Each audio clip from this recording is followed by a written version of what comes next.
선정한 미국에서 가장 영향력 있는 복음주의 리더 25인 중에 한 사람인 이 조이스 마이어 목사는 우리가 하나님 나라에 속해 있다는 사실이 무엇을 의미하는가 하는 것을 다음과 같이 말하고 있습니다. 사탄은 결코 우리가 싸움 없이 새 땅에 들어가도록 놔두지 않습니다.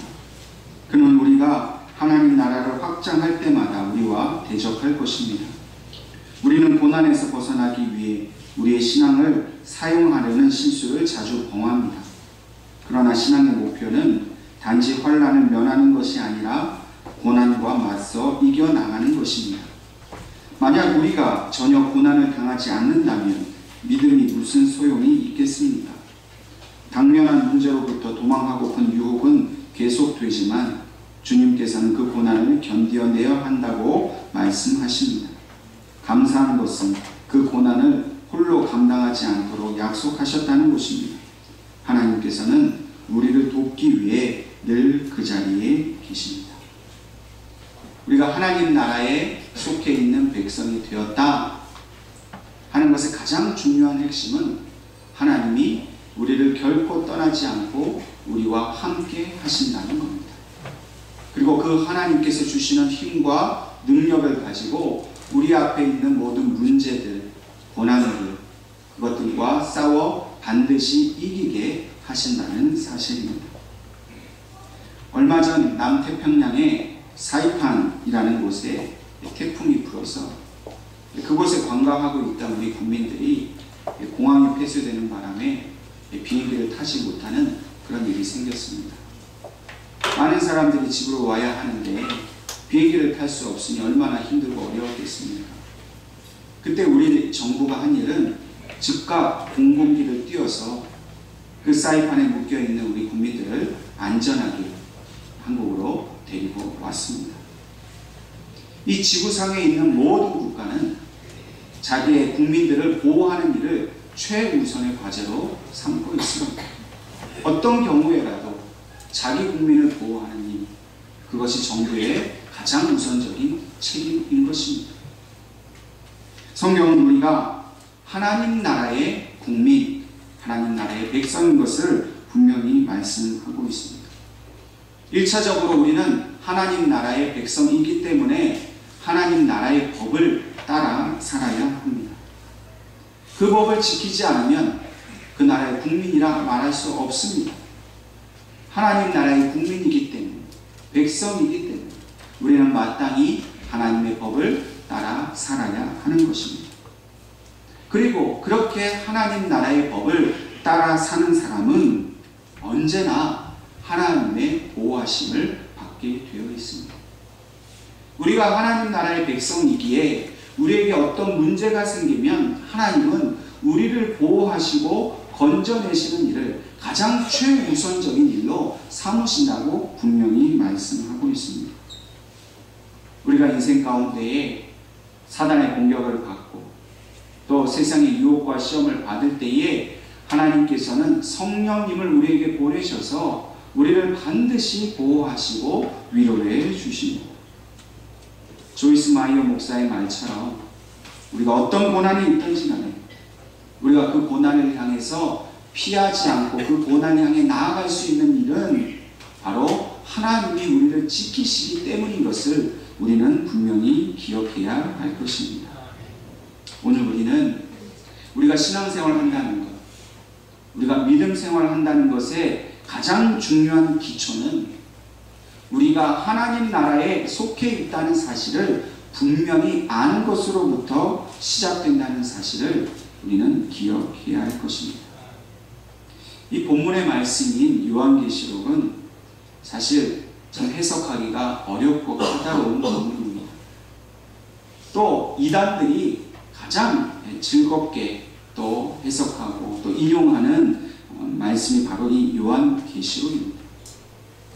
대표적으로 이 이단들은 이 계시록에 등장하고 있는 말탄 자, 이긴 자를 자신들의 교주라고 그렇게 해석을 합니다.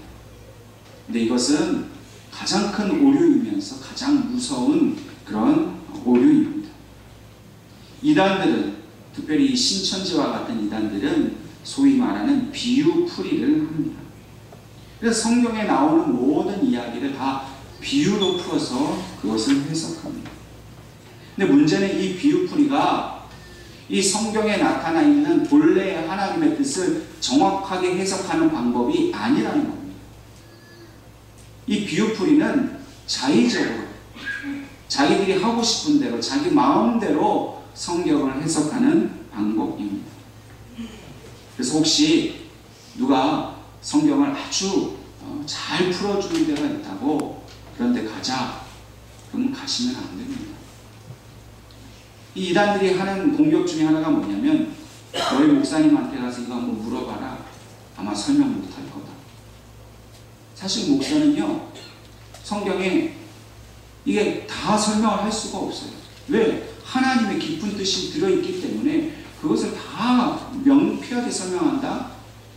그건 이단일 확률이 높습니다. 왜요? 자기들 마음대로 푸니까 자기들 뜻대로 자기들 마음대로 명쾌하게 푸는 거예요. 들을 때는 굉장히 시원한 것 같지만 엄청난 성경적인 오류, 영적인 오류들을 범하고 있어요. 그걸 통해서 자기 목사님에 대한 불신을 심어줍니다. 거봐라, 니네 목사님은 설명 못하지 않나. 또 교회에 들어온 이단들은 어떻게 한 줄 아십니까? 교회에 들어온 이단들은 목사에 대해서, 교회에 대해서 불만을 가진 사람들을 집중적으로 포섭합니다. 그래서 자꾸만 그 불만이 증폭되게 하고 불평이 증폭되게 해서 교회에 이제 문제를 일으키는 거죠. 그럼 그 틈을 타서 신천지나 이런 이단들이 들어와서 교회를 장악하게 됩니다. 여러분, 우리는 성경을 바르게 해석하는 법을 배워야 합니다. 성경에 이르는 모든 사람의 이야기는 바로 예수님의 얘기지, 무슨 어떤 신천지나 하나님의 교회 이런 이단 교주들의 이야기가 아닙니다. 모든 것은 오직 예수님께서 이 땅에 오셔서 우리를 구원하신다는 이야기고, 또한 하나님께서 이 땅에 오셔서 우리를 붙들어 주시고 보호해 주신다는 이야기지, 한 교회가, 한 개인이 구원을 줄 수 있다고 말하는 것은 다 이단입니다. 오늘 요한계시록에 나오는 이 말탄 자, 이긴 자, 어떤 사람으로 묘사되는 모든 사람들은 바로 예수 그리스도를 의미합니다. 또한 이 요한계시록의 이야기는 물론 다가올 미래에 대한 어떤 종말에 대한 이야기를 품고 있지만, 사실 이 요한계시록의 핵심 주제는 바로 하나님의 나라입니다. 지금 이곳에 임하여 계신 하나님의 나라, 장차 임하셔서 그 하나님의 나라를 완성시킬 것에 대한 모든 이야기가 바로 이 요한계시록의 주제입니다. 특별히 요한이 하나님께로부터 주신 이 계시를 받아서 이 요한계시록을 쓴 목적은 그 당시 로마 제국의 그 탄압과 핍박을 받고 있었던 수많은 그 그리스도인들에게 이제 곧 하나님의 나라가 임하여서 너희들을 격려해 주시고 너희들을 해방시켜 주실 것이니 믿음을 지키라 하는 그런 하나님의 위로의 말씀을 전한 것이 바로 요한계시록의 내용입니다.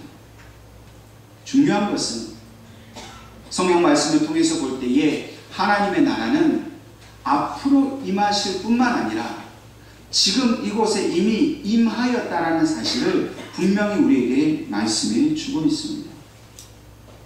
예수님께서 세례 요한에게 세례를 받으셨습니다.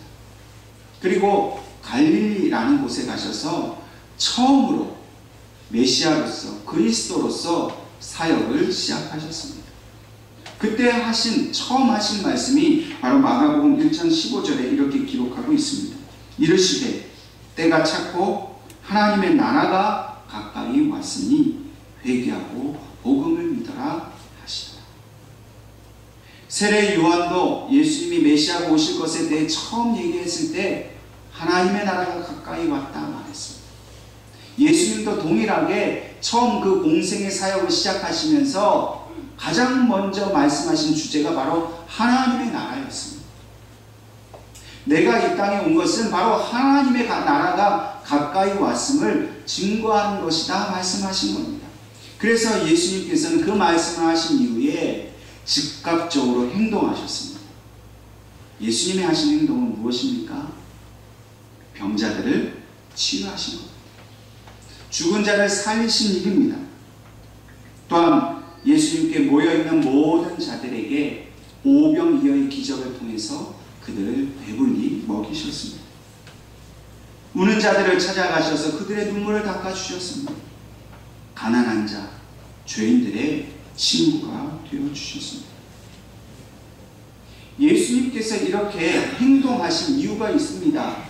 그것은 바로 주님이 말씀하신 바 하나님의 나라가 가까이 왔는데 그 하나님의 나라는 바로 이렇게 병자들이 치유받고 가난한 자들이 부유해지고 죄인들이 죄사함을 얻는 그곳이 바로 하나님의 나라다라는 것을 말씀해 주기 위함이셨습니다. 회개하고 복음을 믿는 자, 그런 사람들은 이미 하나님 나라의 백성이 되었다. 그리고 그는 메시아와 함께 그리스도와 함께 배부름을 얻고 병나음을 얻고 천국의 영생을 가져서 영원히 목마르지 않는 생수를 마시게 되는 것, 그것이다 라는 것을 예수님은 자신의 그 공생애를 통해서 모든 이스라엘 백성에게 보여주시는 것입니다. 단지 어려운 사람을 도와주는 선행을 한 것이 아닙니다. 그저 불쌍한 마음으로 병든 자를 그냥 고쳐주는 기적을 베푼 것이 아닙니다. 예수님께서 기적을 베푸신 것은 자신의 어떤 인기를 얻기 위함도 결코 아닙니다. 예수님께서 이 땅에 사람의 몸을 입고 오셔서 친히 모든 기적을 베풀어 주시고 자기 몸을 찢어서 십자가에 죽으시고 부활하신 모든 것은 이제 예수님이 메시아로서 이 땅에 오셨고 그 오신 메시아로 인해서 하나님의 나라가 실제적으로 이 땅에 임했다는 것을 보여주시기 위함이었습니다. 이 하나님의 나라가 임했다라는 말은 다른 말로 해서 하나님의 통치가 시작되었다라고 말할 수 있습니다. 다시 말해서 예수님이 오시기 이전의 시대와 예수님이 오신 이후의 시대에 그 땅을 다스리는 통치자가 바뀌었다는 겁니다. 예수님이 오신 이후에는 그 땅을 이제 온전히 하나님께서 통치하시게 되었다라는 것을 말합니다. 예수님이 오시기 이전의 이스라엘 백성은 어떤 형편이었습니까? 그들은 율법의 통치 아래 있었습니다. 더 엄밀히 말하면 이 율법을 악용을 해서 자기의 이익으로 삼는, 그 율법을 자기의 도구로 삼는 이 대제사장들의 이런 기득권층의 그 통치 아래 있었습니다. 그런데 이 종교적 지도자들의 통치 아래 있는 이스라엘 백성들이 결코 행복하지 않았습니다. 조금만 율법을 어겨도 이 종교 지도자들에게 정죄를 받았습니다. 너 그러다 하나님이 너 죽인다. 협박을 받았습니다. 그러니까 이것도 못하고 저것도 못하고 꼼짝없이 매여있는 삶을 살았습니다. 뿐만 아니라 정치적으로는 그 당시 이스라엘 백성이 로마 제국의 그 총독의 통치 아래 있었습니다. 우리도 나라를 빼앗겨 봐서 알지만 그 로마의 그 압제 속에 있는 이스라엘 백성들은 너무나 괴로웠습니다. 대표적인 게 세금 문제였습니다. 이 세리들이 매국노 역할을 하는 거죠. 백성들이 고열을 쥐었지 않습니다. 그러니까 종교적으로 영적으로도 억압을 당하지 먹고 사는 문제도 날마다 세금을 다 뜯기죠. 그러니까 이스라엘 백성들의 그 당시의 삶이라는 것은 너무나도 괴롭고 고통스러운 삶이었어요.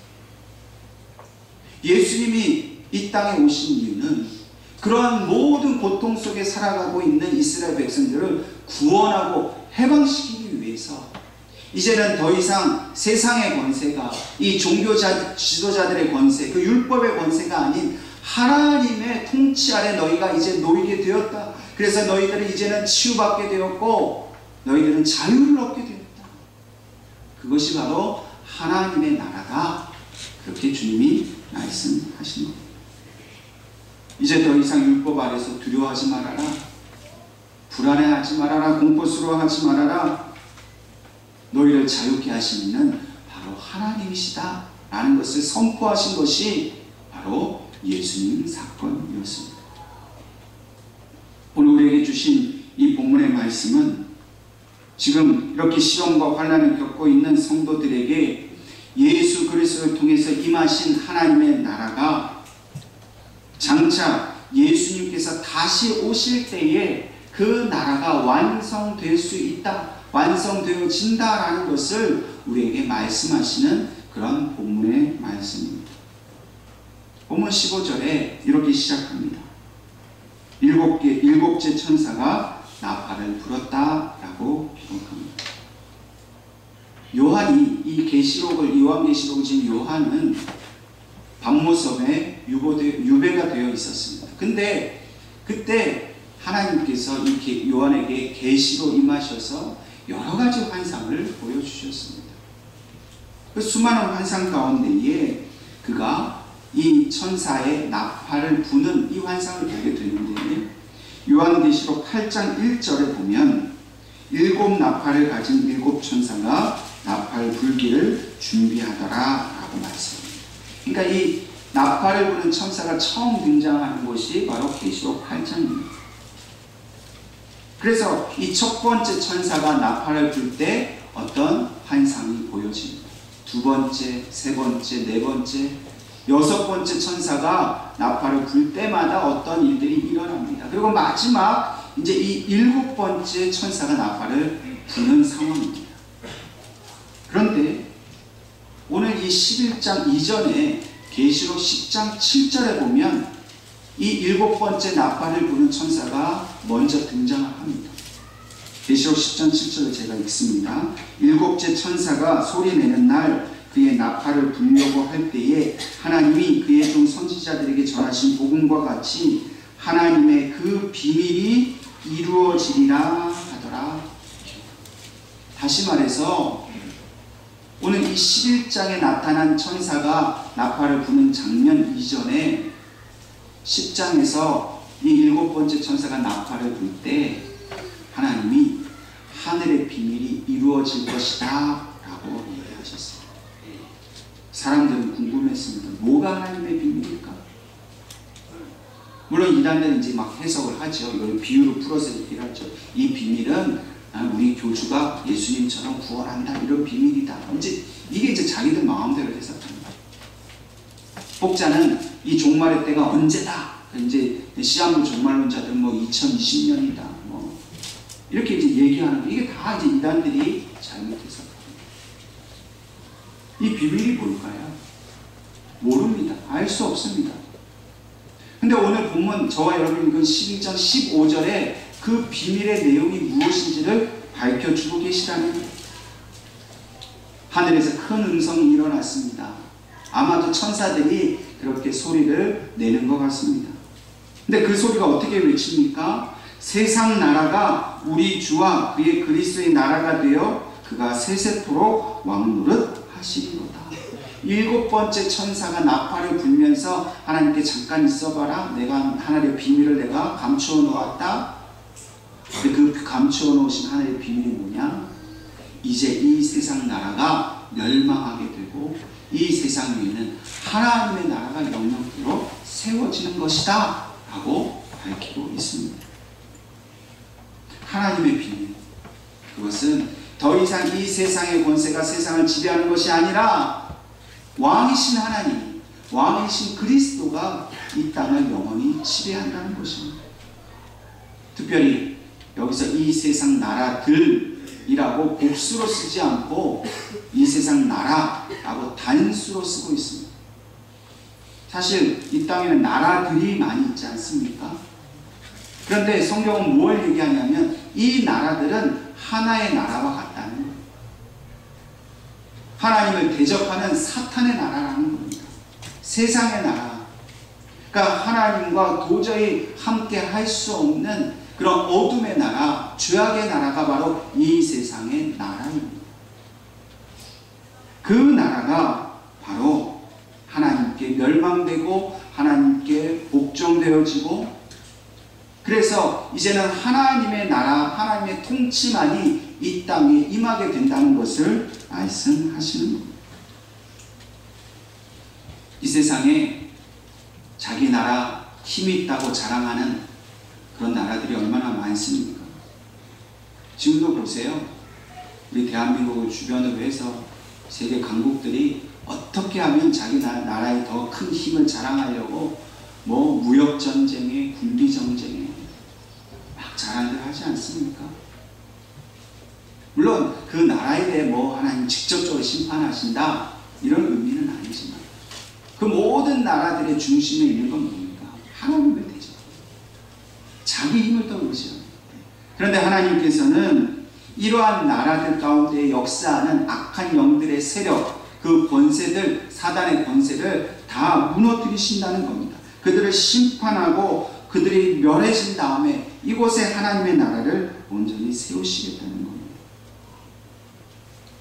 당시에 이 말씀을 직접적으로 받게 된 이 그리스도인들은 이 말씀의 의미를 깨달았습니다. 장차 자기들을 억압하고 있는 이 로마 제국, 그럼 그 당시 성도들에게는 이 로마 제국은 절대로 무너지지 않을 나라라고 보았습니다. 그런데 이 계시록을 통해서 이제 이 로마 제국은 하나님의 통치 아래서 하나님의 심판 안에 무너지게 되는구나 라는 것을 알고 위로를 받게 되었다는 겁니다. 결국 어떻게 됐습니까? 로마 제국은 결국 기독교를 공인합니다. 자기들이 왕처럼 지냈던 그런 모든 걸 내려놓고 하나님을 자신들의 왕으로 인정을 하게 되었다는 겁니다. 오늘 우리의 삶 속에서 이 주신 이 말씀이 가지고 있는 의미는 너무나도 중요합니다. 우리는 흔히 하나님의 나라에 살고 있다고 말을 하지만 실제적으로 내가 하나님 나라에 살고 있다는 그 의미를 온전히 깨닫지 못하는 경우가 너무나 많습니다. 우리가 하나님 나라의 백성이라면 가장 첫 번째로 오직 하나님 나라의 법을 따르고 순종해야 합니다. 그런데 우리는 자꾸만 세상의 법을 따라가려고 합니다.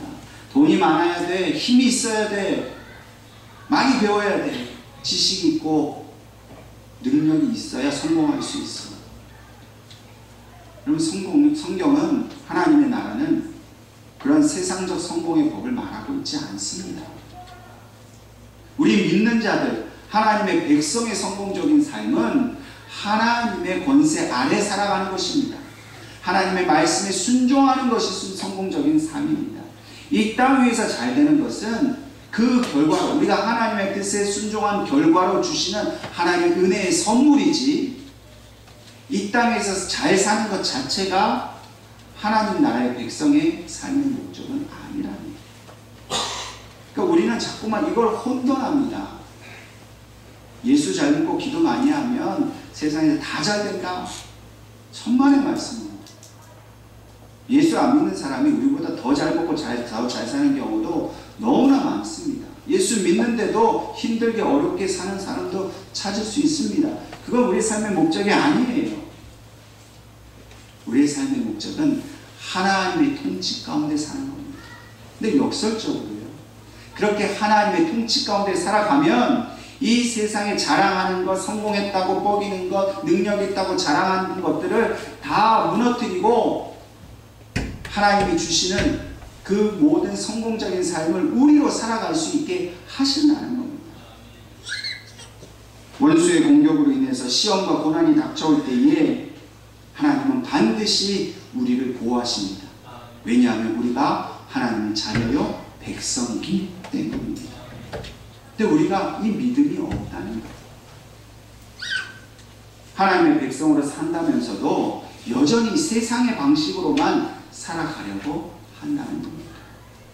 그래서 하나님께서는 오늘 이 본문의 말씀을 통해서 우리가 어떻게 해야 하나님 나라의 백성으로서 하나님이 주시는 그 권세를 가지고 우리가 이 땅에서 승리하며 살 수 있는가를 계속해서 말씀해 주기를 원하신다는 겁니다. 본문 10절, 16절 말씀을 보면 계속해서 하나님의 말씀이 이어집니다.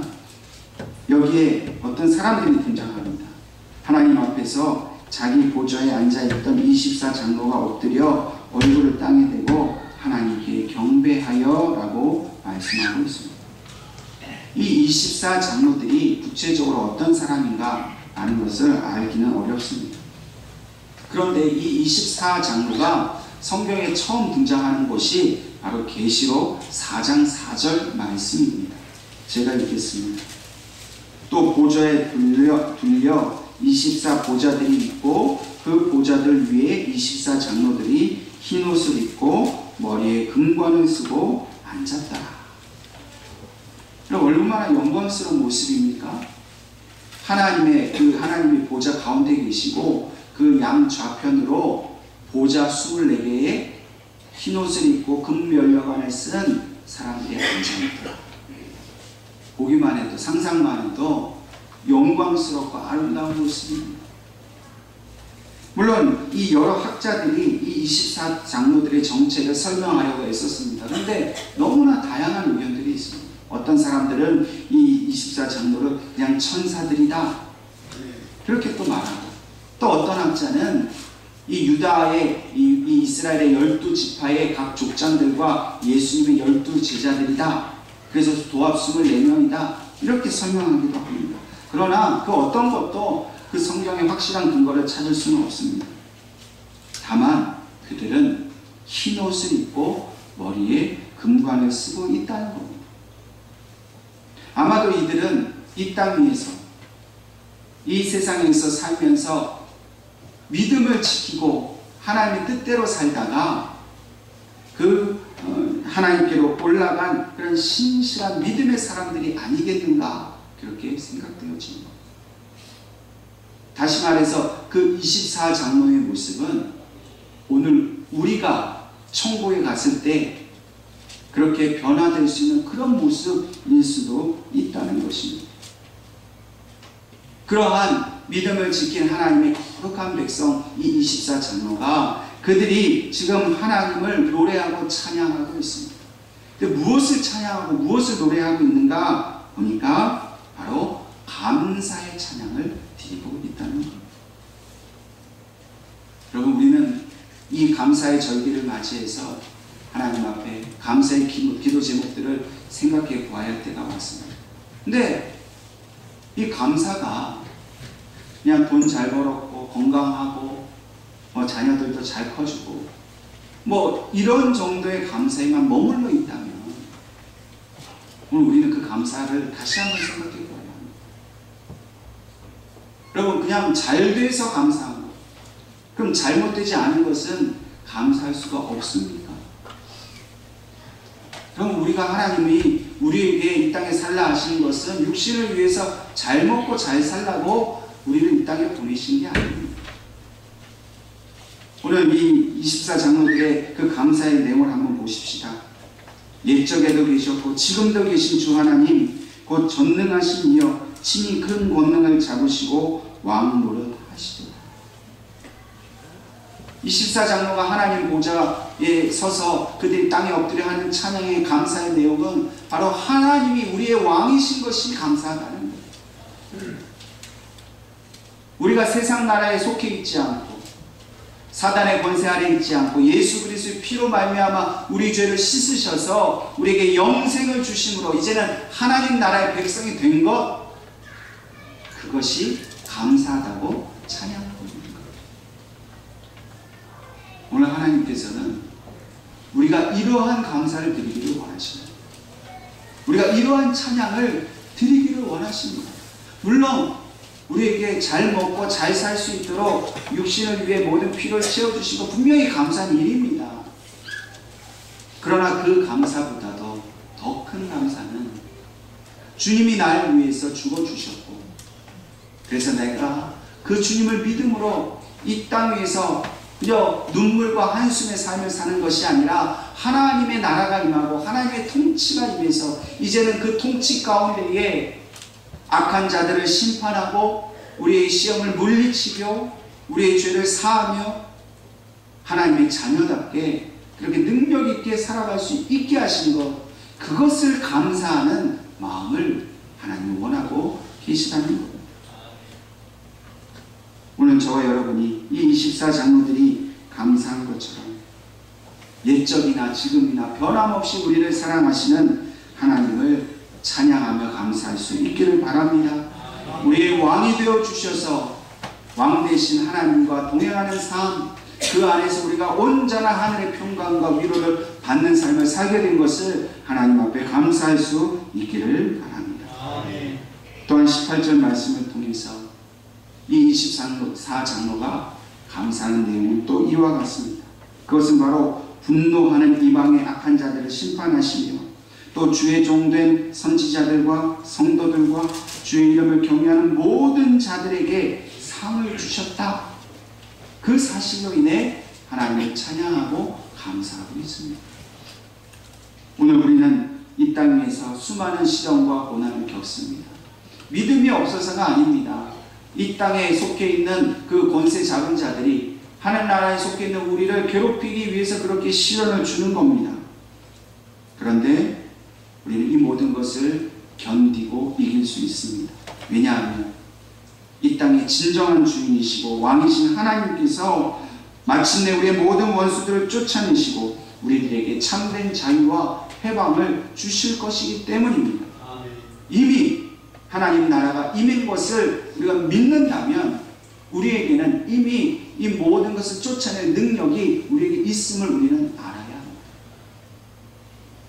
기도 열심히 해서 하나님께 그냥 사정사정해서 얻어내는 것이 아니라 우리가 그렇게 말하지 않아도 우리가 예수님을 믿고 하나님의 백성이 되었다는 그 권세 하나만으로도 저와 여러분이 예수의 이름으로 모든 시험을 꾸짖고 악한 마귀 권세를 꾸짖을 때에 그들이 떠나갔다는 사실을 우리가 믿어야 할 것입니다. 우리의 모든 묶여있는 문제로부터 우리를 구원하실 분은 우리 하나님 한 분밖에 계시지 않습니다. 그분의 이름으로 선포하고 예수의 이름으로 구하면 우리 가운데 실질적인 하나님의 통치의 역사가 일어납니다. 오늘 여러분들의 마음속에 자리 잡고 있는 생각, 또 그 세력은 어떤 세력입니까? 마귀는 예수님 이름 앞에 꼼짝도 못하고 힘을 못 쓰고 물러나게 되어 있습니다. 그런데도 여전히 우리는 어떤 의심과 두려움과 불안 가운데 살아갑니다. 왜 그런 줄 아십니까? 성령이 우리 안에 계시는데도 내 속에서 성령의 역사보다는 그런 세상의 역사, 그런 죄악의 역사가 더 많이 일어납니다. 그것은 바로 사단이 우리를 속이기 때문입니다. 사단이 쉽게 물러나지 않습니다. 사단은 속이는 자입니다. 그래서 자꾸만 우리 마음속에 의심을 불어일으켜서 네가 무슨 하나님의 백성이냐? 너 죄인이지. 너는 하나님의 의로운 백성이 아니야 라고 자꾸만 우리 마음속에 믿음을 의심하게 하고 불신앙을 자꾸만 가지게 하고 하나님께로부터 멀어지고자 하는 마음을 그렇게 자꾸 불러일으킨다.